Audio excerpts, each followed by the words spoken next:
Kenapa kita salah? Kenapa kok kita langsung action waktu itu mengambil keputusan untuk pinjam, utang, katakanlah begitu, sehingga kita ada risal atau hasil, sehingga kita pening, gelisah, terbebani dan sebagainya, karena yang kita dapatkan informasinya informasi yang salah. Fondasi yang salah itu.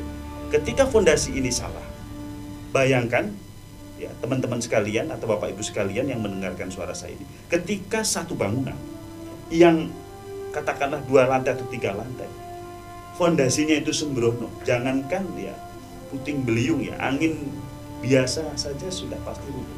Puting beliung ya, angin biasa saja sudah pasti rubuh.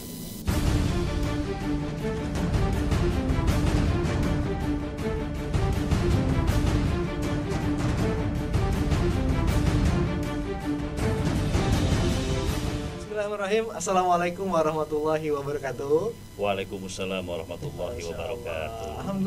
Alhamdulillahirrahmanirrahim. Assalatu wassalamu ala rasulillah wa ala alihi wa sahbihi wa malah. Saat ini teman-teman semua, sahabatku sekalian, saya sedang kedatangan tamu, lagi-lagi tamu istimewa. Ya, beliau ini dari Lampung, Pak Haji Sunarji. Beliau dari Lampung, utangnya nggak banyak, cuma 3,6 M. Sudah LC katanya. Ya, sudah lunas, cicilannya sudah lunas. Alhamdulillah. Alhamdulillah. Nah, saat ini kita tetap berada di kegiatan atau acara yang ditunggu-tunggu, Pak, sama teman-teman semua yang menyaksikan. Bahkan nih, saking sudah banyaknya video, sudah ditonton semua, saat ini menunggu video dari Bapak nih. Karena sharing ini insya Allah sangat menarik ya. Ada sesuatu yang ingin kita sampaikan dari Pak Sunarji, tadi kita diskusi sedikit, insya Allah bermanfaat. Kita ada di acara podcast MTR, Utang Lunas Bisnis Berkelas. Insya Allah jaringannya makin luas. Mudah-mudahan jaringannya bukan hanya di dunia tapi di akhirat, terkenal di akhirat. Amin. Insya Allah. Pak Sunarji dari Lampung, apa kabar Pak? Alhamdulillah baik, Mas Lukman. Masya Allah, luar biasa. Ini cerah sekali, gitu ya. Baru datang tadi, gitu ya. Alhamdulillah terkhususkan bisa sharing di sini. Mudah-mudahan bisa memberikan ilmu Pak, gitu ya. Amin. Sharing lah, gitu ya. Amin. Pengalaman Bapak selama di MTR. Ya. Waktu itu belum di MTR seperti apa, setelah mengikuti MTR, dari kapan ya, saat ini tugas Bapak, pekerjaan Bapak apa, bisnis Bapak apa. Lo ini bisnisnya ya teman-teman semua, ini kalau di perkebunan karet butuh peralatan dan sebagainya, beliau inilah orangnya yang mensuplai gitu ya segala kebutuhan di perkebunan karet. Jadi teman-teman semua yang punya bisnis berhubungan dengan hal itu, silahkan nanti diskusi dengan Pak Sunarji. Baik, Pak Sunarji, kalau boleh tahu Pak, awal waktu itu sebelum mengenal MTR, kan dikabarkan Bapak 2016 ya? Iya. Nah, 2016 mulai mengikuti kegiatan di MTR, kebetulan ada MTR. Nah, sebelum itu kondisinya seperti apa Pak? Kalau saya boleh tahu nih, teman-teman mungkin mau mendengarkan. Assalamualaikum warahmatullahi wabarakatuh. Waalaikumsalam warahmatullahi wabarakatuh. Sahabat-sahabat sekalian, dimanapun Anda berada, semoga kita selalu sehat walafiat, selalu diberikan kelancaran dalam menjalankan aktivitas dan bisnis, selalu mendapatkan keberlimpahan dan sukses selalu. Baik, perkenalkan, tadi nama saya sudah disampaikan sama host kita yang keren ini. Masya Allah. Nama saya Sunarji. Saya domisili di Bandar Lampung, di kota Bandar Lampung, Provinsi Lampung, Indonesia. Jadi masih wilayah Indonesia juga. Dan kebetulan saya bisa silaturahim pada hari ini, sore hari ini di tempat ini, Bogor, dalam keadaan sehat walafiat. Alhamdulillah. Dan alhamdulillah bisa jumpa dengan teman-teman, dan ini surprise buat saya ya, untuk berbagi lah kira-kira begitu apa yang saya rasakan sebelum saya di MTR dan setelah saya di MTR. Nah, cerita sedikit. Saya kebetulan punya satu kegiatan ya. Kalau kegiatan sehari-hari sekarang ini banyak saya niatkan dakwah lah kira-kira begitu. Dan ini tidak terpikirkan oleh saya. Dulu yang namanya pendakwah itu adalah yang diemban oleh para ustadz, ya. Para penceramah, mubaligh ya, begitu. Sementara saya basicnya bukan ustadz gitu, bukan mubaligh. Otomatis saya dalam pikiran saya nggak mungkin jadi pendakwah kan begitu. Tetapi setelah di MTR ini luar biasa itu Mas Lukman ya, ternyata bisa menjadi pendakwah. Artinya pendakwah itu mengajak pada suatu kebaikan, ternyata itu dakwah juga begitu. Dan pekerjaan yang utama ternyata adalah dakwah gitu loh. Nah itu sepintas. Dan bisnis saya kebetulan di sarana perkebunan karet, sarana panen Mas ya gitu. Jadi mulai dari peralatannya panen ya sampai proses pembekuan getah ya gitu. Bukan getah karetnya, tapi saya menyediakan sarana panennya gitu. Ya, karena di Sumatera ini khususnya Lampung memang termasuk penghasil ya, komoditi perkebunan karet terbesar termasuk ya di Lampung gitu. Kebetulan saya menekuni bisnis saya di bidang itu gitu. Awalnya saya juga dulu tidak tahu apa itu MTR.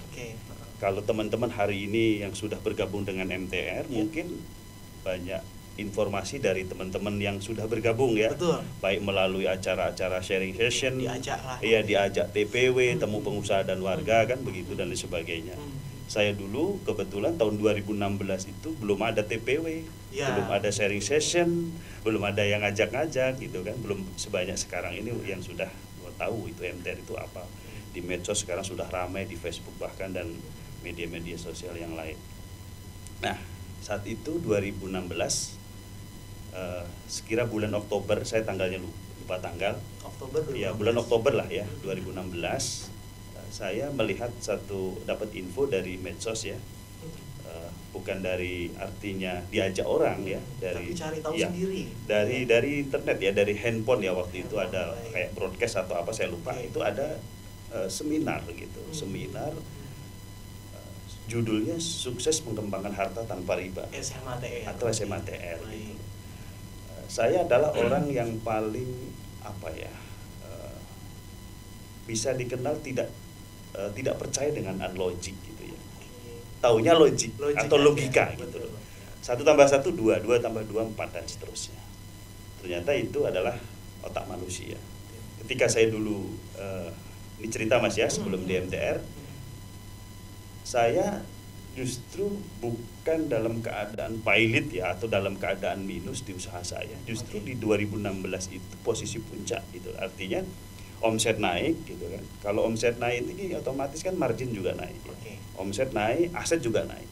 Tapi kenapa dengan beriringnya omset dan aset naik ini utang juga ikut naik gitu loh, ikut-ikutan gitu loh. Ini naik, ya. Gitu ya. Tapi utangnya makin betul. Orang nggak sadar gitu loh, ketika bisnisnya merasa besar, ya, asetnya banyak, tapi dia tidak sadar bahwa di belakang itu utangnya bahkan lebih tinggi daripada atau lebih banyak daripada asetnya. Kira-kira gitu. Nah, saya terjadi kegelisahan luar biasa. Kegelisahan saya adalah kenapa utang saya semakin lama semakin naik, walaupun omset saya itu naik gitu. Nah, kecenderungan ini membuat saya berpikir ini ada yang nggak beres, ada yang salah gitu. Padahal saya dulu namanya dengan pihak si abang ya, atau lembaga-lembaga keuangan itu saya jaga nama baik, artinya jangan sampai kita telat, jangan sampai kita di blacklist segala macam gitu kan. Nah, waktu itu dan saya rasa saya juga nggak punya keinginan cita-citanya punya utang sampai klimaksnya hampir 3,6 M, dimana beban saya itu, seingat saya itu 1 bulan itu hampir 86 ya kalau nggak salah, 86 juta itu karena 7 titik ya. Itu hanya cicilan aja? Iya, cicilan ya. Artinya angsuran dan cicilan, beban saya per bulan gitu loh. Kalau 7 titik berarti saya itu dulu bayangkan 1 pekan atau 1 minggu itu saya punya jatuh tempo 2, berarti kan 7 titik ya. Iya, dibagi rata-rata. Artinya tanggal 1 saya jatuh tempo, belum sampai tanggal 7 sudah jatuh tempo. Jadi setiap hari itu mikirin jatuh tempo. Nah, ini bahaya bagi teman-teman yang hari ini belum sadar. Saya harus berpikir lah gitu. Ini ada sesuatu yang keliru. Kita terbebani utang ini pasti membawa tabiat gitu. Nah, tabiat waktu itu adalah gelisah di malam hari. Gelisahnya seperti itu saya mikir. Bukan gelisah nggak bisa bayar. Cicilan tetap saya lancar gitu. Tetapi itu tadi kembali kok saya dikejar-kejar ya, artinya dengan utang yang semakin menggunung kan gitu. Nah, pada saat 2016 itu, akhir 2016, saya juga waktu itu sudah mengajukan kalau bahasa saya itu bahasa injeksi ya, bahasa top up lah. Kalau pelaku usaha pasti tahu. Di mana waktu itu saya mau ambil aset ya senilai hampir kurang lebih 1 M waktu itu, 1 miliar. Karena aset itu kalau nggak saya beli ya berarti dibeli orang lain. Karena saya tidak punya uang sebanyak itu, ya tentunya tidak ada cara lain gitu loh. karena pada saat itu berpikirnya begitu gitu loh. Nah itu 2016 awal itu sudah terjadi komunikasi dengan pihak si abang waktu itu, saya sebut ya, dan sudah di ACC, tinggal kebetulan saya salah satu nasabahnya gitu loh, nasabah terbaik lah kira-kira gitu waktu itu, prioritas. Tapi untungnya saya ketemu MTR itu di 2016. Seperti saya itu jalan, kira-kira jalan dengan kendaraan roda 4 mungkin begitu, dengan kecepatan tinggi. Saya tidak tahu 1 kilometer itu ada lubang yang berbahaya. Artinya apa? Ketika saya mengendarai itu belum sampai 1 kilometer di lubang itu, di katakanlah 700 meter, saya sudah dihentikan oleh seseorang. Artinya saya rambu peringatan. Itulah MTR. Ini saya buat ilustrasi ya. Nah, kenapa saya katakan demikian? Mungkin barangkali kalau saya tidak ketemu MTR hari ini nggak tahu lagi. Bisa jadi sudah masuk ke lubang tadi. Nah, bisa jadi saya masuk ke lubang. Bisa jadi utang saya semakin besar. Mungkin bisnis saya juga nggak tahu semakin kacau, apalagi masa pandemi seperti ini. Betul, saya sangat bersyukur ketika masa pandemi COVID-19 seperti ini, saya bisa survive. Dalam arti tidak punya lagi cicilan karena sudah LC ya. Nah, di MTR ini ternyata ada gelar LC Mas Lukman ya, gitu. Bukan hanya di kuliah di luar negeri saja. Jadi gitu loh. Dakwahnya LC juga Pak. Iya LC, tapi jangan salah ya, LC di MTR lunas cicilan gitu loh.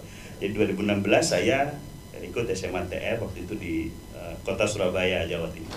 Oke, pertama di Surabaya. Iya, pertama di Surabaya. Itu kalau nggak salah waktu itu memang SMA baru sehari Pak ya? Iya, waktu itu SMA TR zaman saya itu 1 hari. 1 hari ya? Tapi 1 hari itu dahsyat luar biasa. Apalagi sekarang 2 hari. Apalagi sekarang yang 2 hari ini luar lebih dahsyat lagi. Masya Allah. Jadi, gimana Pak ceritanya tuh waktu di akhirnya ikut SMA TR? Apa yang Bapak yakin saya ikut deh? Saya ikut SMA TR itu memang, waduh, saya kalau bicara SMA TR merinding gitu ya. Gitu. Iya, bahkan sekarang ini saya banyak lebih cenderung agak sedikit melo ya, artinya cengeng gitu di MTR itu, karena kita betul-betul mindset kita dirubah, bukan hanya perilaku kita tentang utang gitu, tetapi kita ada sesuatu yang luar biasa di MTR. Nah, saya dapatkan di MTR 2016 itu, saya pulang ke Lampung waktu itu, saya dapat azam. Azam itu saya artikan bahwa bukan hanya sumpah atau sebangsa janji saja gitu, tetapi betul-betul azam. Saya akan perangi riba dan saya akan selesaikan utang. Niat dan tekad yang kuat tadi ya. Dengan niat dan tekad yang kuat. Saya hanya punya keyakinan Mas, bahwa yang mampu menyelesaikan hanya Allah gitu. Dengan wasilah ikhtiar perniagaan atau usaha saya. Allah yang akan selesaikan. Saya nggak tahu waktu itu, saya juga nggak punya uang sebanyak itu. Ya, karena namanya pengusaha itu walaupun omsetnya miliaran, kayaknya untuk menyimpan uang di ATM atau di tabungan itu kayaknya nggak ada uang simpanan yang fokusnya karena fokusnya mikirin cicilan gitu. Iya. Maka hari ini kalau ada pengusaha yang omsetnya miliaran nggak punya duit itu nggak heran gitu. Artinya duit cash ya, karena putarannya itu setiap hari mikirin beban cicilan. Pembukuannya miliaran. Kalkulasi kasnya nggak ada. Nonsen, nggak ada cash. Dan itu saya alami gitu. Pernah. Bahkan ketika anak saya sekolah waktu itu masih kecil-kecil SD itu, SPP itu sempat tertunda. Tuh, Bapak pengusaha padahal pengusaha. Kalau dilihat omsetnya miliaran, artinya. Sampai begitu ya. Iya, itulah dahsyatnya utang ya. Artinya betapa kita itu diperbudak oleh namanya utang. Tapi hari ini banyak orang yang sebagian besar ya alhamdulillah sudah sadar ya, dengan adanya teman-teman yang sudah hijrah itu saling mengingatkan kepada teman-teman yang lain untuk berbagi tentang bahaya utang. Nah ini menarik nih Pak, tadi kan Bapak di awal bilang nggak sadar utang ini bertumbuh. Iya. Bisnisnya tumbuh, kelihatannya. Iya. Gitu ya, utangnya. Pasti Mas Lukman akan bertanya, berapa utang pertama kali? Nah itu dia, itu Bapak sudah bisa Pak tuh. Baik. Jadi ini menarik ini. Dan itu untuk apa gitu? Awal-awal coba-coba utang tuh karena apa? Karena kan kebanyakan nggak bisa bedain tuh Pak. Gitu ya. Sebetulnya dulu saya ingat betul ya, ketika saya pinjem uang gitu Mas ya. Itu bisnis saya sudah jalan ya. Sudah jalan itu artinya dengan modal seadanya. Tanpa berutang harusnya tanpa berutang aja. Iya. Karena logikanya begini ya. Ketika saya pinjem bank itu masuk di tahun ke-3 kalau nggak salah. Dan terus terang itu nilainya kalau bahasanya nggak keren deh pinjaman itu. Oh gitu? Iya, hanya 20 juta gitu loh. 20 juta? Iya, hanya 20 juta. Iya, padahal waktu itu saya nggak ngerti ya, apa iseng atau apa gitu ya. Tapi dari 20 juta ini, Nah ini tabiat buruk utang ini kalau kita lihat di buku merah bagi teman-teman yang sudah baca itu, bahwa utang itu ternyata membuat kita candu. Ini hati-hati. Bapak termasuk yang kena kecanduan itu. Termasuk saya juga kecanduan. Ini lucu karena gini, karena keisengan, Bapak iseng utang, Pak. Utang iseng tapi jadi 3,6 M. Aduh, betul. Luar biasa. Karena gini Mas Lukman ya, namanya pengusaha itu biasanya ingin diakui strata sosialnya, gengsinya, uahnya gitu loh. Loh ini pengusaha muda kok naik mobilnya mobil jadul, naik mobil mobil tua atau apa, sehingga kita terkesan tidak ini tidak pengusaha kok nggak keren gitu ya. Jadi dulu itu berpikir kita itu pengen diakui gitu ya, di masyarakat, di keluarga, di teman-teman itu, bahwa kita ini menjadi pengusaha yang sukses. Dengan mempunyai kendaraan yang baik, yang bagus, yang baru, tapi karena nggak mampu itu tadi dengan cara memaksakan gitu. Nah pada saat saya punya utang, saya cerita utang saya diawali dengan 20 juta dan bisnis saya sudah berjalan. Buat apa? Sebetulnya itu bukan buat modal kerja ya. Gak ada hubungan dengan usaha. Tidak ada hubungannya dengan usaha awalnya. Waktu itu omset usaha berapa, Pak? Waktu itu sudah menyentuh angka ratusan ya per bulan itu sudah ratusan juta. Artinya untuk 20 juta adalah. Iya, artinya gini Mas, sebetulnya tanpa utang saya sudah berjalan bisnisnya gitu loh. Kenapa? Karena lembaga ya tanda kutip lembaga keuangan itu bisa memberikan pinjaman kepada pengusaha itu ketika bukan, maksud saya dengan pengusaha itu ketika pengusaha itu usahanya sudah jalan, kan disebut pengusaha.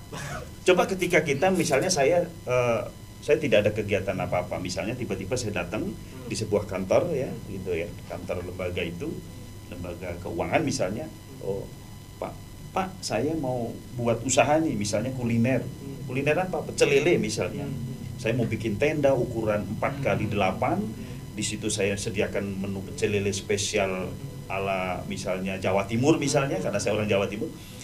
Modal saya perlu sekitar ya untuk peralatan segala macam 30 juta. Ketika kita ditanya sudah berapa lama usaha Pak? Ini saya mau baru usaha, kira-kira dikasih nggak pinjam? Biasanya enggak. Saya jamin nggak bakal dikasih. Iya sih, betul. Apa yang Bapak jaminkan? Nggak ada. Rumah saya ngontrak. Kendaraan ada nggak? Nggak ada. Kalau udah ada saya nggak pinjem bank, kan kira-kira gitu, atau pinjem ke lembaga keuangan atau siapa. Nah, artinya apa? Ketika kita usaha sudah mulai berjalan, ini pihak si abang juga sudah mulai ngelirik. Iya, dilihat mampu nih gitu kan. Kecil lah 20 juta. Kecil 20 juta. Diawali dulu 20 juta. Nah, lalu berapa naiknya? Nggak banyak, 50. Tahun berikutnya 50. Setelah 50 berapa? Ya nggak banyak juga, 100. Saya penasaran tuh, maksudnya itu kenapa naik, buat apa? Karena kan tadi bukan buat bisnis. Betul. Nah itulah kadang-kadang gaya hidup. Ya gini Mas ya, memang gak bisa aja gaya hidup ya. Memang ada dua faktor yang menyebabkan kita itu kenapa kok sering utang ya, karena tidak bisa membedakan mana kebutuhan mana keinginan ya. Dulu saya mungkin condong pada keinginan, bukan pada kebutuhan. Kalau pada sisi kebutuhan bisnis sudah jalan ya, walaupun kita mengawali bisnis dari nol ya, dan memang betul-betul ini usaha, bukan usaha warisan, usaha sendiri ya. Tentunya betul-betul itu saya jiwai ya, saya jiwai sepenuh 100%, dan itu berjalan gitu dengan modal yang ada. Tiba-tiba saya punya utang. Sebetulnya untuk apa? Untuk memenuhi keinginan, bukan kebutuhan. Bicara kita untuk operasional perusahaan sudah jalan waktu itu, walaupun kita kendaraan seadanya lah begitu. Itu tadi ketika kita sudah menjadi seorang pengusaha, jadi kita pengen dilihat ini, wah ini trennya pengusaha muda nih, masa iya pengusaha muda nggak punya kendaraan roda 4 gitu kan, atau pakai kendaraan yang butut misalnya kan gitu loh. Itu lihat tuh si Anu pengusaha sukses mobilnya seperti ini. Nah, akhirnya kita juga kadang-kadang tergoda gitu loh dengan adanya godaan atau bisikan-bisikan seperti itu. Nah biasanya para pengusaha itu ketika dia pinjam uang ya ke si abang, itu saya yakin bukan untuk kebutuhan, rata-rata untuk keinginan. Entah dia beli rumah, entah dia beli tanah, entah dia beli sawah, entah dia beli kendaraan, rehab rumah gitu kan, atau yang lainnya lah kira-kira. Atau bisa jadi sebetulnya tadi Bapak bilang bisnis sebenarnya aman-aman aja, cuma ada nafsu, kayaknya kalau buka cabang bisa nih, masih ingin, betul, keinginan, padahal belum butuh Pak. Belum butuh, betul. Nah gitu Mas, jadi artinya utang itu membuat kita, selain kita kecanduan, juga membuat kita menjadi beban ya. Kenapa? Setelah kita kontrak, setelah kita tanda tangan akad atau apa namanya itu, kita tidak pernah baca akadnya. Setelah itu kita tanda tangani hari itu, sudah kena tabiat buruk utang berikutnya, membayar kepastian dengan ketidakpastian. Maka hari ini ketika para pengusaha banyak yang bingung, yang usahanya stagnan, macet, apalagi di pandemi seperti ini betul-betul pusing, setengah mati. Artinya dalam arti untuk operasional saja udah susah, apalagi untuk membayar beban-beban yang lain. Jadi seperti itu. Jadi utang itu juga membuat kecanduan, membuat kita gelisah di malam hari, membayar kepastian dengan ketidakpastian. Menurut saya hanya orang yang BO-DOH saja kayak saya ini dulu membayar kepastian, dulunya membayar kepastian dengan ketidakpastian. Nah setelah itu utang semakin bertambah, ya kan? Artinya sebetulnya kalau saya lihat kenapa kok semakin bertambah, ini saya juga nggak sadar ya, karena orang kecanduan itu dengan sendirinya dia di luar alam sadar gitu. Iya, artinya semakin bertambah karena utang itu membuat kita, lihatlah ketika orang hari ini punya utang 5 miliar, saya yakin pertama dia punya utang itu bukan 1 miliar, bisa jadi berawal dari 5 juta atau 10 juta. Utang dengan siapapun, tidak harus utang dengan lembaga keuangan, dari kebiasaan kecil mas. Karena pintu utang itu sangat banyak sekali, bisa masuk ke dalam kehidupan kita. Nah, jadi seperti itu, Mas. Jadi, ya itu kenyataan yang dirasakan banyak sahabatnya sekalian di sana ya, termasuk Bapak. Ya, saya pun dulu gitu ya, seperti itu. Ketika sudah ketemu MTR. Nah, ini juga menarik. Jadi tadi Bapak ikut SMATR 2015, ya, Oktober ya? Iya, bulan Oktober. Dan itu 1 hari. Kondisi usaha aman lah sebetulnya, gitu ya, masih mampu bayar, omset aman, cicilan masih tertutupi. Tapi apa yang membuat Bapak akhirnya gini, kan kebanyakan mereka mencari solusi, gitu ya, ketika sudah terhimpit betul Pak, betul-betul udah bingung nih solusinya gimana nih, gitu ya, sudah dikejar-kejar ibaratnya sama sesuatu yang mengerikan. Nah, apa kegelisahan yang Bapak rasakan sehingga di SMATR Bapak mau ikut deh, dan setelah ikut SMATR makin yakin? Apa kegelisahan Bapak rasakan waktu itu? Ya, kegelisahan yang sangat mendalam itu gini mas, gelisah di malam hari ya, itu pasti orang mengalami namanya tabiat buruk utang. Saya berpikir begini, bisnis saya ini kan saya katakan tadi kan dalam posisi baik ya, dalam posisi bahkan naik lah trendingnya itu, omsetnya naik lah. Nah, tapi dengan naiknya omset, dengan naiknya aset atau bertambahnya aset yang saya miliki, itu utang itu semakin mengejar, semakin tinggi. Ini yang membuat saya berpikir 7 kali ini ada sesuatu yang tidak beres gitu. Jadi Bapak mendeteksi. Iya, ini saya deteksi. Betul. Tapi caranya bagaimana nggak tahu juga gitu. Ini termasuk biasanya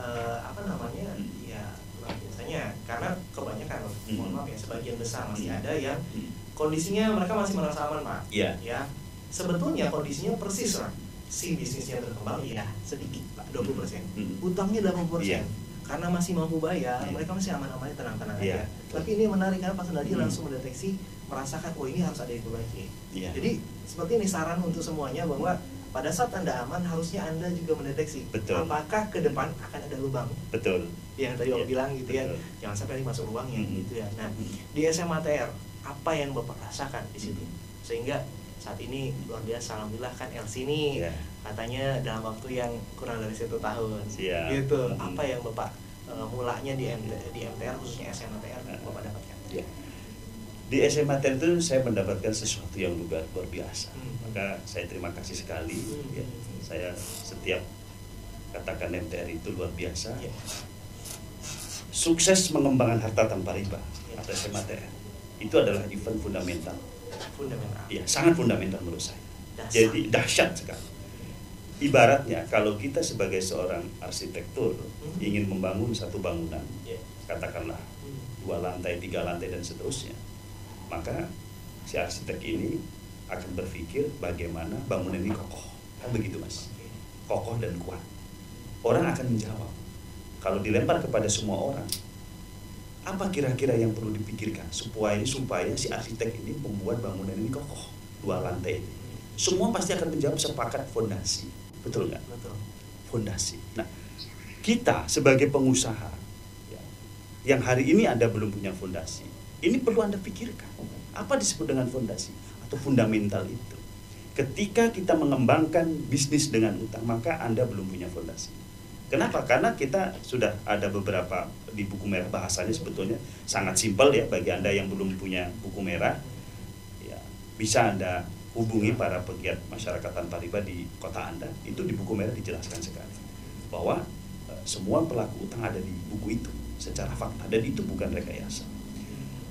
Yang saya dapatkan adalah saya berasa di SMA TR itu bahwa saya seperti dilahirkan kembali.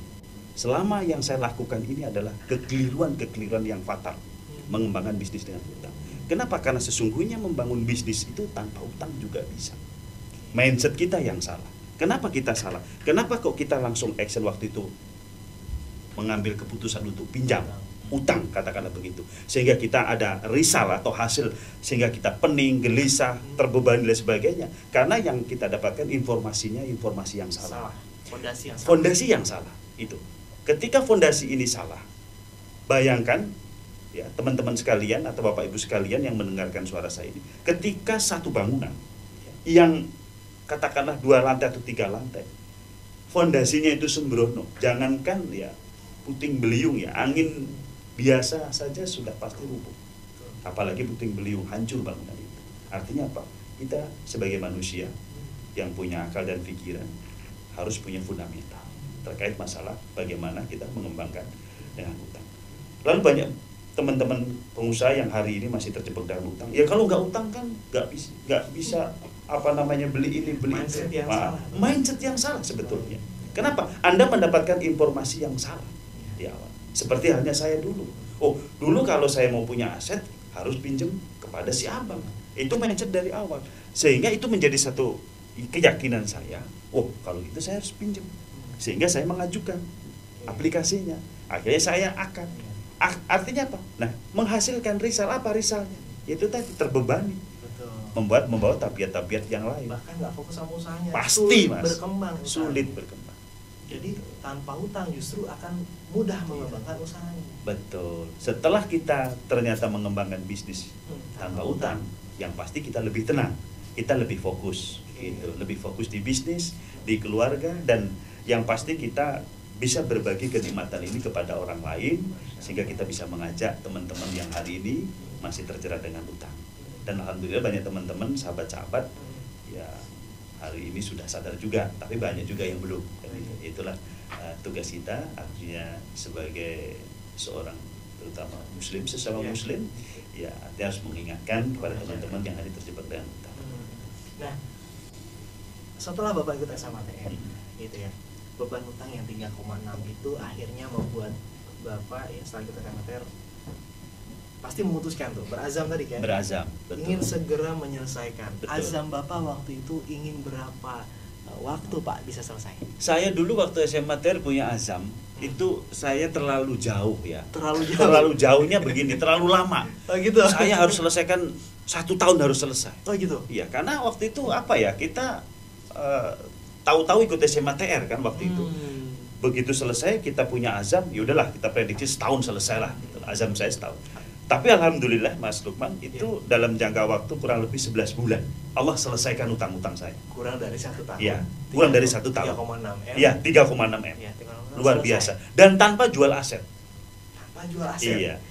Jadi gitu. Tapi memang tadi iya. saya menggarisbawahi bahwa tadi Bapak salah menentukan waktu terlalu lama. Iya.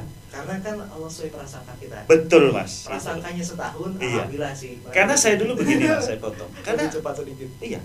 Setahun saya yakin bahwa yang akan menyelesaikan utang saya ini Allah Subhanahu wa taala.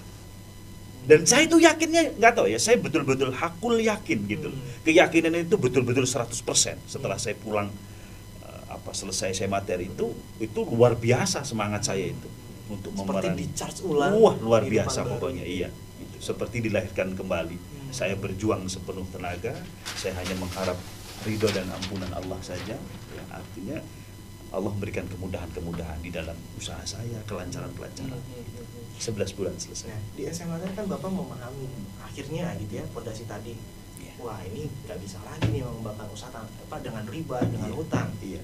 kalau masih dibayarkan ribanya konsekuensinya luar biasa. Oh iya. Apa yang Bapak lakukan setelah ikut SMATR?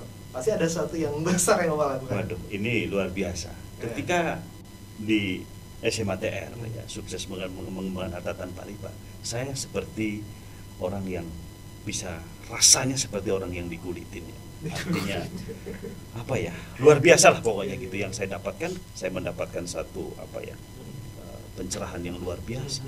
Saya punya pemikiran langsung berubah 180 derajat ya. Yang tadinya suka utang, akhirnya saya bisa meluluhlantahkan, bisa menghapus utang itu ya, pemikiran selama ini gitu.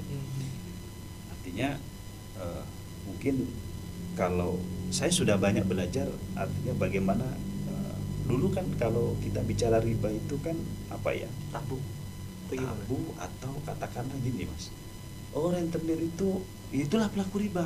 Baru tahunya rentenir aja. Iya, karena kan menurut saya dulu kalau lembaga keuangan kan lembaga yang sah gitu kan, yang ada ya artinya ada legalitas segala macam lah gitu ya.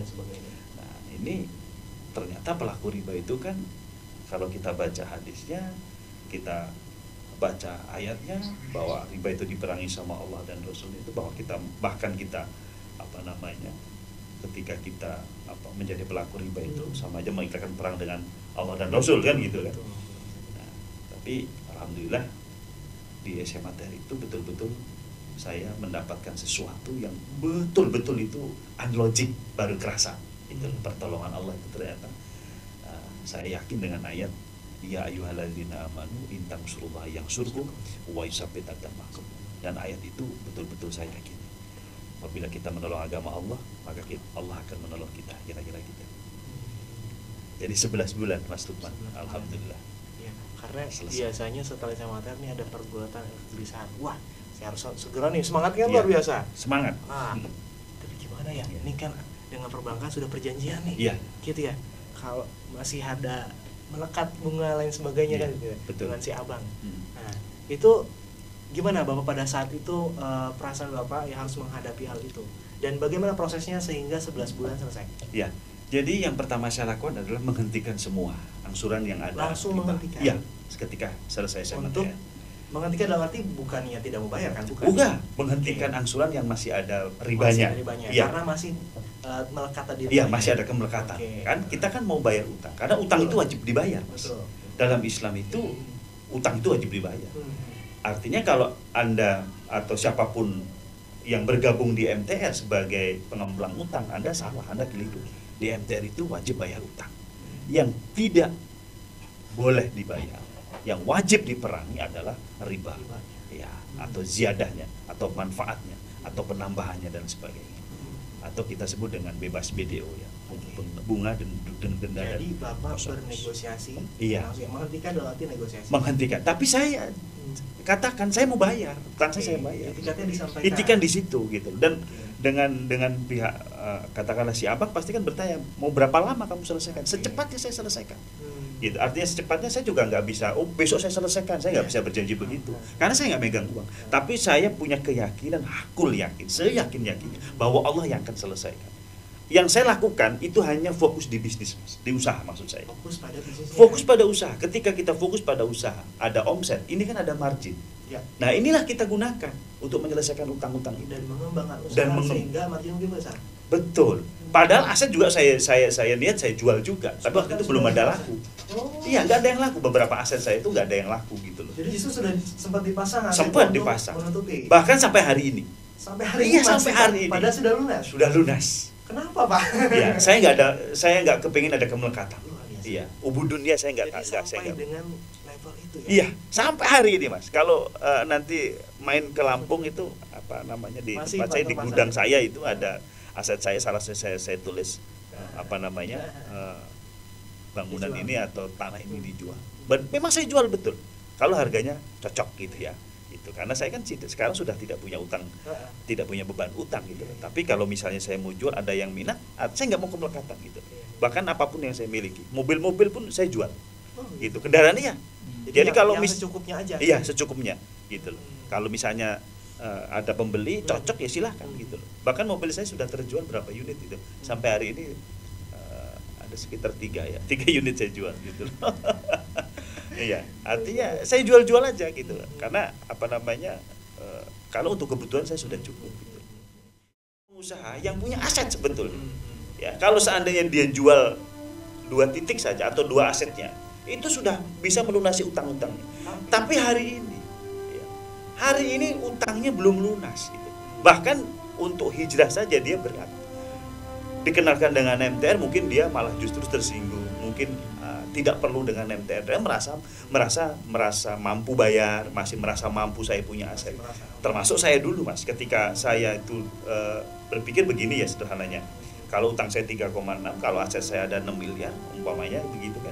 Seandainya saya pilot atau saya katakan nggak bisa bayar bank, masih ada sisa 3,6 untuk bayar utang kan, kira-kira begitu kan? Ya, 2,4 masih di tangan. Itu kesombongan yang luar biasa.